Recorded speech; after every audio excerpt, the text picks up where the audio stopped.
Light जैसे कि रात में आपका रूम बिल्कुल डार्क होना चाहिए, कूल होना चाहिए, ठंडा होना चाहिए, पीसफुल होना चाहिए और उसके ठीक अपोजिट आपकी सुबह सनलाइट में शुरू होनी चाहिए।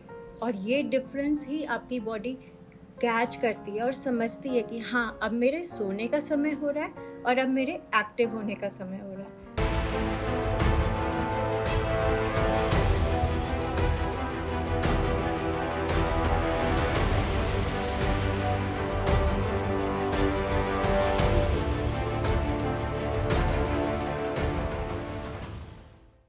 Hello everyone. मेरे पास जब भी किसी को मालूम चलता है लाइक कि मैं मेंटल हेल्थ या माइंडफुलनेस पे काम करती हूँ, तो सभी यही बोलते हैं कि how to take control of our sleep. मुझे कुछ ऐसा रास्ता बताइए कि मैं मेरे रूटीन को अच्छा कर सकूँ, सुबह जल्दी उठ सकूँ और अच्छे से सो सकूँ। पर मैं उनसे हमेशा यही पूछती हूँ कि अच्छे से सोना तो ठीक है और माइंडफुल होना भी ठीक है, पर सुबह 4 बजे ही क्यों उठना है? लाइक आपको आपके सर्केडियन रिदम को समझना चाहिए, आप क्या क्रोनोटाइप के हैं वो समझना चाहिए।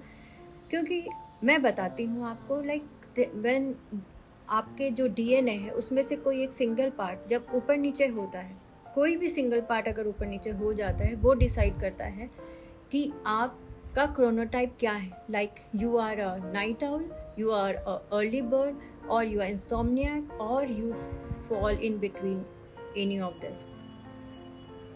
वो डिसाइड करता है कि आपके लिए सुबह उठना ज़्यादा अच्छा रहेगा या रात में देर तक काम करना ज़्यादा अच्छा रहेगा, और उसके अकॉर्डिंग आप अपना स्लीप डिसाइड कीजिए। मेरे ख्याल से वो ज़्यादा अच्छा रहेगा, क्योंकि एक जनरल गाइडलाइन के पीछे भागना और उसको एक आइडियल बना के हम फिर चाहते हैं कि सुबह 4 बजे उठें और हम कोशिश करते हैं कि उठना ही है, उठना ही है, हम जल्दी टाइम पे सो ही जाएं, हम सुबह उठ ही जाएं और उसके बाद हम रिफ़्रेश भी फील करें।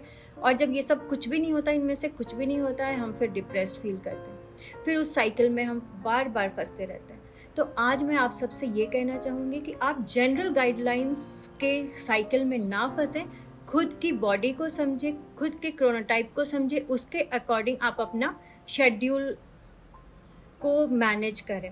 जैसे आपके कुछ सोशल नीड भी होते होंगे, जैसे आपको कब उठना है। लाइक फॉर एग्जांपल, मैं अगर मुझे 4 बजे मैं नहीं भी उठती हूँ मेडिटेशन के लिए, तो भी मेरे डॉग्स उठ जाते हैं 6 बजे, मेरे ट्रेनर्स आने लग जाते हैं, तो उसके लिए मुझे 6 बजे उठना ज़रूरी है। तो मैं क्या करती हूँ, 6 बजे से बैकवर्ड काउंटिंग करिए। कैसे करेंगे? 7.5 आवर्स, 8 आवर्स का जो जनरल रूल है वो भी मुझे नहीं समझ में आता, क्योंकि वो मैथमेटिक्स में भी फिट नहीं करता है। अगर मैथमेटिक्स का देखें तो हमारा जो स्लीप साइकिल है वो 90 मिनट का होता है और साइकिल हमारा एटलीस्ट 5 टाइम्स रिपीट होना चाहिए। तो इस कैसे कैलकुलेशन से आप अगर देखें तो इट विल बी 7.5 आवर्स। तो मुझे अगर 6 बजे उठना है तो मैं बैकवर्ड काउंट करूँगी और आई विल गो कहाँ पे मेरा 7.5 आवर्स कंप्लीट हो रहा है, उसको मैं शेड्यूल करूँगी और उस शेड्यूल को मैं कंटिन्यू रखूँगी। क्योंकि बॉडी भी एक कंटिन्यूटी को समझ जाती है, उस रिदम में वो बैठ जाती है। अगर आप कोई भी चीज़ कंटिन्यूटी में करते हैं तो वो बहुत ईजी हो जाता है बॉडी को समझना।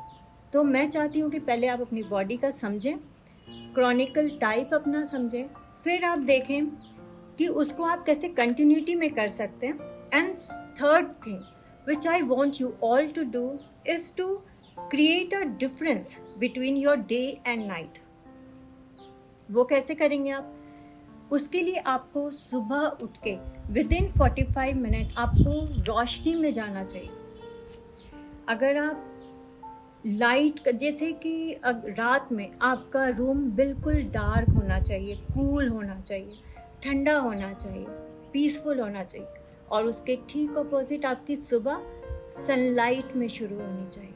और ये डिफरेंस ही आपकी बॉडी कैच करती है और समझती है कि हाँ, अब मेरे सोने का समय हो रहा है और अब मेरे एक्टिव होने का समय हो रहा है। तो हमारी बॉडी इतनी सोफिस्टिकेटेड है येट इतनी इंटेलिजेंट है कि इसको कुछ भी, अगर हम सिर्फ इसको समझ लें तो हमें किसी और के पास जाके कुछ और ज्ञान लेने की ज़रूरत ही नहीं पड़ेगी। हमारी बॉडी इतनी इंटेलिजेंट है। So just listen to your body, act according to it and अपना डेली रूटीन इसके अकॉर्डिंग करिए। आपकी रात की नींद भी अच्छी होगी, सुबह भी अच्छी होगी, क्योंकि सुबह अच्छी होगी, धूप में आप शुरू करोगे, एक्सरसाइज करोगे सुबह पहले उठते से, तो आपकी रात ऑफ कोर्स अच्छी ही होनी है, right? So it is also a cycle. अगर सुबह अच्छी, रात अच्छी, रात अच्छी तो सुबह अच्छी। So sleep well, sleep tight, bye.